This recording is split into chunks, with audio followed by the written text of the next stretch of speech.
تحكي ماشي هاد واحد يشرب معاك كاس ما سي سكو جي لي اون بروف. Ah bon? قد ما سيت نقرا نص ما فهمت فيها والو. Eh oui, beaucoup de personnes, ils abandonnent la lecture de la notice dialogue au bout de la 3e ligne. Et après, ils changent au doigt dialogue, ce qui peut représenter un risque pour leur santé. C'est pourquoi, faites la vidéo, on va vous montrer comment lire votre notice efficacement et pourquoi c'est dangereux pour votre santé. La première chose, c'est le titre et la composition de votre médicament. Au de la notice, vous allez trouver le nom du médicament et son ingrédient actif. Si vous êtes allergique à l'ingrédient actif, il faut d'abord le vérifier. La deuxième chose اللي راح نلقاوها في النوتيس c'est la partie indication et posologie. واش فيها pourquoi ce médicament a été prescrit, est-ce que c'est pour une douleur, une fièvre ou une infection. C'est ce que vous allez trouver dans cette partie.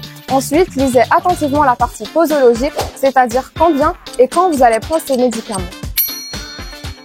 Par exemple, si c'est écrit un comprimé chaque les 6 heures, n'en prenez pas plus pour aucune des raisons, pour éviter de tomber dans le surdosage qui a de graves conséquences, comme l'intoxication au paracétamol qui peut endommager votre foie.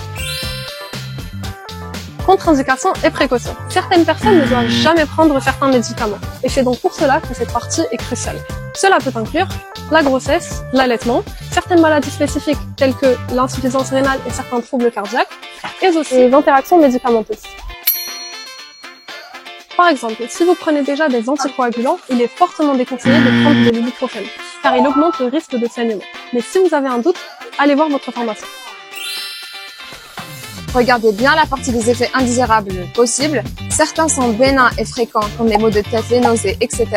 D'autres sont plus rares mais graves, comme les difficultés respiratoires et les éruptions cutanées graves, qui peuvent indiquer une réaction allergique. Donc, si vous ressentez un effet indésirable, notez-le et parlez-en à votre médecin pour qu'il puisse ajuster votre traitement si nécessaire. Et enfin, le mode d'emploi. Comment et quand prendre votre médicament? Il y a certains gestes à adopter.